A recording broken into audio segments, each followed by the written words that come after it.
how to make French toast. What kind of food do you like?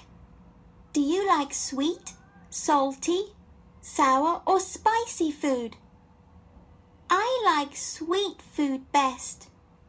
Let me teach you how to make something sweet and yummy. You need 1 slice of bread, 1 egg, some milk, some sugar, some butter, some jam. First, take a slice of bread. Cut it into 2 triangles.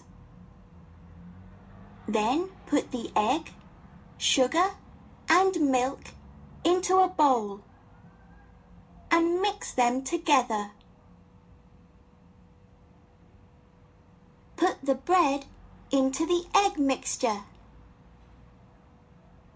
Then put some butter into a pan and heat it.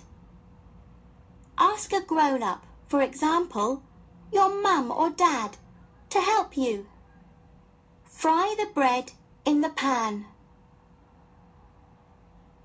Put the bread on a plate. Put some butter and jam on it. Sit down and enjoy your French toast.